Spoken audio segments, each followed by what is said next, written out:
Hello everyone, কেমন আছেন সবাই? আশা করি সকলে ভালো আছেন। আমার চ্যানেলে আপনাদের সবাইকে স্বাগত।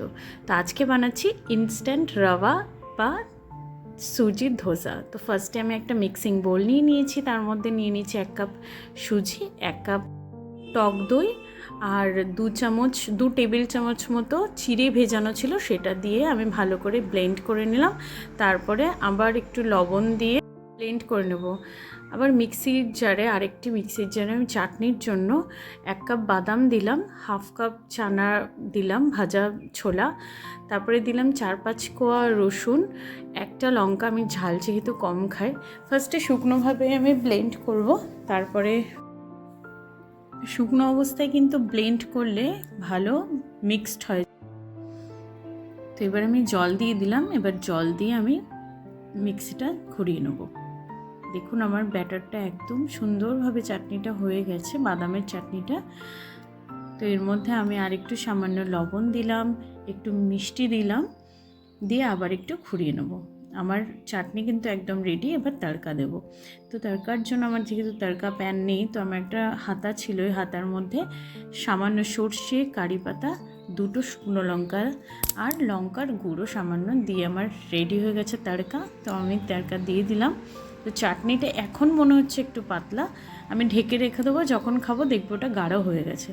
এবার আমি ব্যাটারের দিকে আসি। ব্যাটারটা কিন্তু খুবভাবেই ঠিক হয়ে গেছে। তো আমার এটাকে আবার আরেকটু পাতলা ব্যাটার করতে হবে। তার মধ্যে এর জন্য আমি দিলাম লবণ, ইনো, আর ইনোটাকে অ্যাক্টিভ করার জন্য সামান্য জল দিয়ে ভালো করে আমি এটা মিশিয়ে নেব। আপনি চাইলে এর মধ্যে 1 চামচ বেসন, 1 চামচ আটা এগুলো দিতে পারেন, দিলে আরও ভালো টেস্ট হয়। আজকে আমি দিইনি।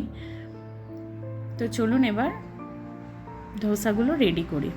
প্রথমে তাওয়া বসিয়ে আমি সামান্য তেল দিয়ে একটা টিস্যু পেপার দিয়ে ভালো করে ছড়িয়ে নেব তেলটা। তেল বেশি লাগে না, 1 চামচ তেলে অনেকগুলো ধোসা হয়ে যায়। এটা কিন্তু একদম ক্রিস্পি হবে না, যেহেতু আমি এর মধ্যে চালের গুঁড়ো দিইনি, কিন্তু এটা এতটাই নরম হবে, খুব ভালো লাগবে খেতে। আর এটা খুবই ইনস্ট্যান্ট হয়ে যায় জিনিসটা, জাস্ট 5 মিনিটের মধ্যে ব্রেকফাস্ট রেডি হয়ে যায়। তো এটা খুবই অসাধারণ টেস্টি একটা রেসিপি, আপনারা নিজেরা অবশ্যই বাড়িতে বানিয়ে দেখবেন। এভাবে হয়ে গেছে একটা, এরকম করে করে আমি সব ধোসাগুলো করে নেব।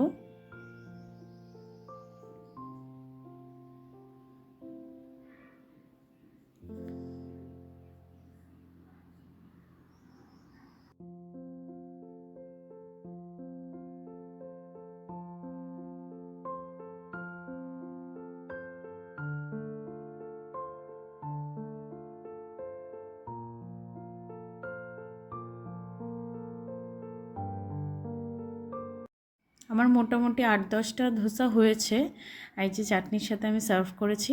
আমার ভিডিওটা এখানেই শেষ করলাম, দেখা হবে আমি পরের ব্লগে। ভালো লাগলে লাইক করুন।